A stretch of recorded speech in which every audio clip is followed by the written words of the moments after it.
नमस्कार, मेरा नाम है जयप्रकाश। आप देख रहे हैं अपनी वार्ता। अभी हम बैठे हैं समाजवादी पार्टी के कैंडिडेट बहराइच लोकसभा से। नेताजी, बहुत बहुत धन्यवाद आपको। और दूसरी बात ये है कि आपके नेताजी ने आपके ऊपर विश्वास जताया, वो महत्वपूर्ण सीट आपको दी जहां पर ट्रिपल इंजन की सरकार है और इवन यहाँ पर बीजेपी 2 बार से लगातार सांसद हैं। तो किस रूप में इसको लेते हैं आप? आपको बहुत बहुत धन्यवाद।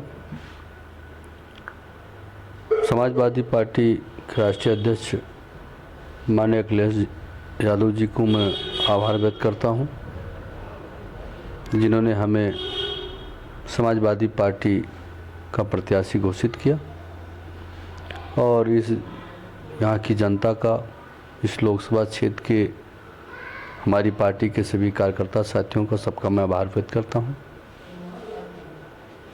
जहाँ तक विकास का सवाल है, निश्चित रूप से लोकसभा क्षेत्र बहराइच में समाजवादी पार्टी पहले भी विकास का काम किया है और विकास के काम पूर्ववर्ती सरकार में हमारी थी यहाँ पे, और हमारी पार्टी में बड़े पैमाने पे विकास के काम हुए। विद्युत विभाग में काफ़ी बिजली के संबंधित तमाम काम किए गए। पुल पुलियों का निर्माण हमारी सरकार में बड़े पैमाने पर किया गया। लोगों के विकास के लिए हमारी पार्टी के राष्ट्रीय अध्यक्ष की सरकार में, हमारी सरकार में बड़े पैमाने विकास हुए। जनता को समाजवादी पेंशन गरीब कमज़ोर वर्गों को देने का काम किया गया।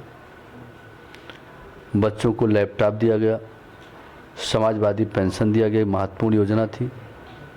100 नंबर पुलिस की स्थापना हमारी सरकार में हुआ। एम्बुलेंस की व्यवस्था हमारी सरकार में हुआ। सभी विकास के सार्वजनिक काम भी बड़े पैमाने पे हमारे राष्ट्रीय अध्यक्ष जी ने करने का काम किया। वैसे इस बार चुनाव के आपके क्या क्या मुद्दे रहेंगे? एटलीस्ट बहराइच की बात किया जाए तो बहराइच में से बहुत सारे मुद्दे हैं, लेकिन आपके कौन कौन से मुद्दे रहेंगे जिस पे आप चुनाव लड़ रहे हैं? हमारा पहला मुद्दा यह है कि बाबा साहब डॉक्टर अम्बेडकर द्वारा निर्मित संविधान को 2024 में भारतीय जनता पार्टी संविधान को बदलना चाहती है।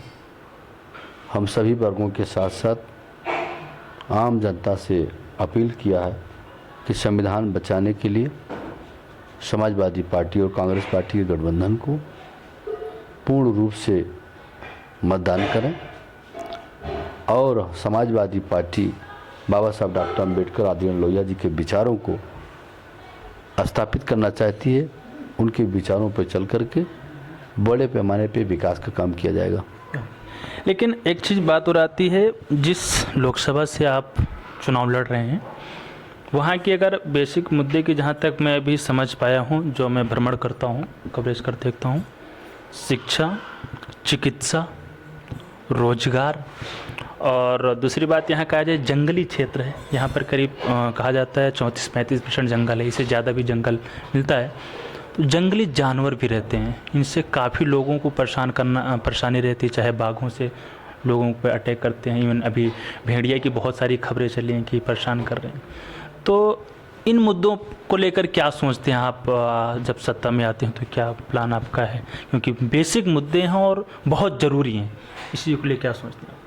जंगल क्षेत्र है, 35% जंगल का क्षेत्र है और मैं इस मुद्दों को सदन में उठाऊंगा और बड़े पैमाने पे जो जंगली क्षेत्र के आसपास में सटे हुए गांव हैं, उन गांव के जंगल के इलाकों की बैरिकेडिंग का मामला सदन में रखूंगा और प्रयास करूंगा कि ये मामला जो है बैरिकेडिंग कराया जाए, इसके चारों तरफ से बैरिकेडिंग हो और लोगों को के लिए इससे निजात मिले। और विकास के काम के लिए स्वास्थ्य चिकित्सा के लिए मैं प्रयास करूंगा कि स्वास्थ्य की अच्छी सुविधा हो, और अच्छी जो सुविधा आज आपको दिखाई दी, ट्रामा सेंटर समाजवादी पार्टी की सरकार में हुआ है। और प्रयास किया जाएगा कि स्वास्थ्य और शिक्षा की दिशा में कॉलेज और मेडिकल कॉलेज, तमाम कॉलेज खोले जाएं और बड़े पैमाने पर लोगों को शिक्षित करने की दिशा में प्रयास करूंगा कि लोगों को शिक्षा एक अच्छी बेहतर शिक्षा मिल सके। दूसरी बात यहाँ पर ये आती है कि बहराइच जो लोकसभा है, बहराइच ज़िला की बात कर लें तो ये जब से भारत देश आज़ाद हुआ है तब से नंबर 1 पर बना है।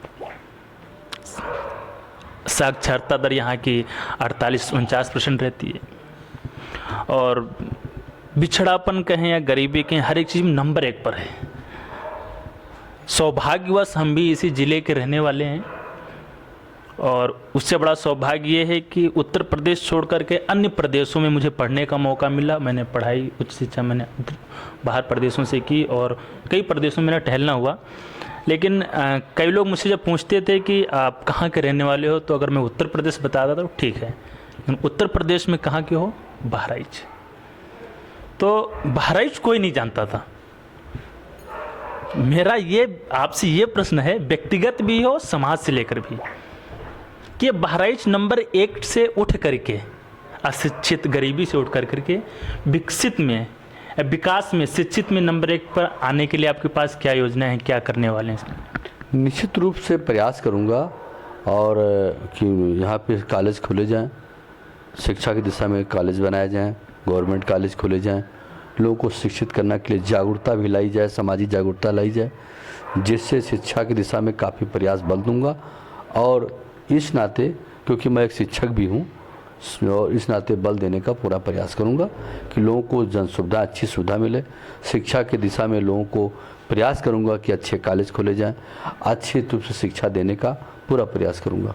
दूसरी बात एक और आती है, बहराइच जिला वो जिला है जहाँ पर करीब 82 से 85% जो पॉपुलेशन है वो गाँव में निवास करती है।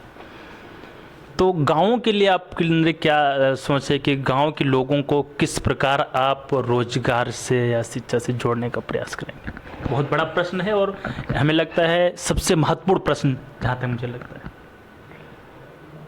प्रयास किया जाएगा, हम मौका मिलेगा तो प्रयास करेंगे कि बेहतर गांव के मतलब लोगों को, ग्रामीण अंचलों के लोगों को शिक्षित करने के लिए कॉलेज और इंटर कॉलेज, डिग्री कॉलेज और तमाम सुविधाएं उपलब्ध कराई जाएं। उसके लिए मैं प्रयास करूंगा कि पूरा अच्छी सुख सुविधा मिले लोगों को।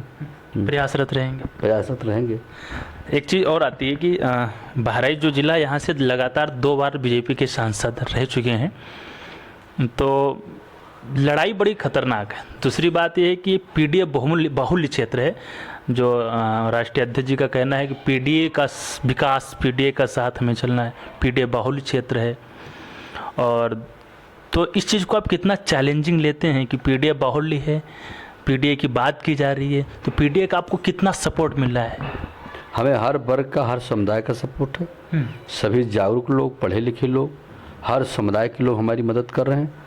मैं सबका सम्मान करता हूँ, हर वर्ग का सम्मान करता हूँ, सभी वर्गों का मैं सम्मान करता हूँ और सभी वर्गों को रमेश गौतम की मदद कर रहे हैं, सभी का आदर सम्मान है। और जहाँ तक सवाल है कि मतलब जो है विकास का, और यहाँ तक सवाल है कि बीजेपी का चैलेंजिंग की बात है, कोई चैलेंज नहीं है, क्योंकि जनता जागरूक हो चुकी है। बीजेपी की नीतियों को, सरकार की नीतियों के बारे में, महंगाई के बारे में, बेरोजगारी के बारे में, बड़े पैमाने पे लोग बेरोजगार जो है को रोज़गार नहीं मिला, महंगाई बड़े पैमाने पे, इन सारी चीज़ों से निजात पाने के लिए जनता के बीच में एक है कि इस बार उत्तर प्रदेश में और पूरे देश में बीजेपी की सरकार को हटा करके गठबंधन की सरकार लाई जाए। गठबंधन सरकार, आपने बीजेपी का नाम लिया तो एक प्रश्न मेरे मन में और आ गया। अभी 2-4 दिन पहले योगी जी ने बोला है कि समाजवादी पार्टी कांग्रेस भारत का बोझ है, तो क्या लगता है, क्या आप उन्हें जवाब देना चाहेंगे? ये उनका अपना जवाब है, उससे हम कोई मतलब नहीं, इस पर कोई टिकट भी नहीं करूँ। क्या कह रहे हैं भाई, वो हमसे क्या मतलब? मतलब वो बोल रहे हैं तो अपने कामों में लगे हैं बस। हम अपने काम कर रहे हैं, अपने प्रचार कर रहे हैं, पार्टी की नीतियों को बता रहे हैं, लोग तक जन जा रहे हैं, लोग क्या कह रहे हैं उनका काम है, हम अपना काम है जनता के बीच में लोगों के जनसंपर्क कर रहे हैं और अपनी पार्टी की नीति बता रहे हैं, अपने गठबंधन का प्रचार कर रहे हैं, लोगों से अनुरोध कर रहे हैं कि माननीय राष्ट्रीय अध्यक्ष हमारे और माननीय राहुल गांधी जी राष्ट्रीय अध्यक्ष जी दोनों के नेतृत्व में जो गठबंधन हुआ, गठबंधन को जिताया जाए, गठबंधन की सरकार लाई जाए, इस काम में हम लगे। हमसे